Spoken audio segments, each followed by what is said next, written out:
അടിമാലി മേഖലയിലെ തെരുവുനായ ശല്യത്തിന് പരിഹാരമില്ല. Market junction, bus stand പരിസരവും ഉൾപ്പെടെ തെരുവുനായകൾ കൈയടക്കിയിരിക്കുന്നു. കാൽനട യാത്രക്കാർക്കും ഇരുചക്രവാഹന യാത്രികർക്കും ഭീഷണിയായിരിക്കുന്ന നായ്ക്കളെ നീക്കാൻ നടപടി വേണമെന്ന് ആവശ്യം.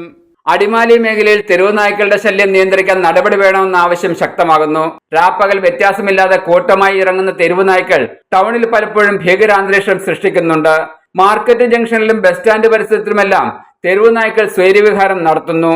അലഞ്ഞു തിരിയുന്ന നായ്ക്കളെ പിടികൂടി മാറ്റണമെന്നാണ് ആവശ്യമുയരുന്നത്. ഈ അടിമാലി ബസ് സ്റ്റാൻഡും പരിസരത്തൊക്കെ ഈ തെരുവുനായയുടെ ശല്യം ഭയങ്കര ശല്യമായി. ഈ രാവിലെ ഒരു 6-7 മണിയൊക്കെ വന്നു കഴിഞ്ഞാൽ പട്ടികൾ ഭയങ്കര ശല്യമാണ്. ഒരു കുഞ്ഞു പിള്ളേർക്കോ ഒരു സ്കൂൾ വിദ്യാർത്ഥികൾക്കോ പ്രായവർക്കൊന്നും ഇത് നടക്കാൻ കൊള്ളാത്തൊരു അവസ്ഥയാണ്. അപ്പോൾ ഈ കഴിഞ്ഞ ദിവസം ഒരു പട്ടി ഒരാളെ കടിക്കുകയോ അങ്ങനെ ചെയ്തു. അതിൽ എത്രയും പെട്ടെന്ന് ഈ പട്ടികളൊക്കെ ഒന്ന് തിരിച്ച് എന്തെങ്കിലും ഒന്ന് ഈ തക്കതായ ഈ ഉദ്യോഗസ്ഥന്മാർ അതിനെ പിടിച്ച് ഇതിനൊക്കെ ഒന്ന് ഒഴിവാക്കി തന്നതെന്ന് വളരെ ഇതായിട്ട്. നായ്ക്കൾ പെരുകിയതോടെ രാത്രികാലത്തും പുലർച്ചെയും അടിമാലി ടൗണിലെത്തുന്നവർ വലിയ ബുദ്ധിമുട്ട് അനുഭവിക്കുന്നുണ്ട്.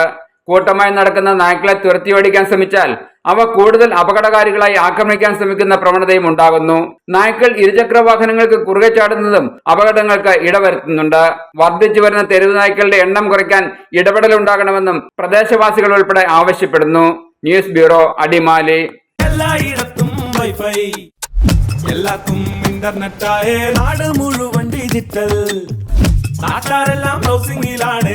എന്നാ സ്പീഡാ കേരള വിഷൻ. എല്ലാവർക്കും ഇന്റർനെറ്റാ, എല്ലായിടത്തും നെറ്റാ.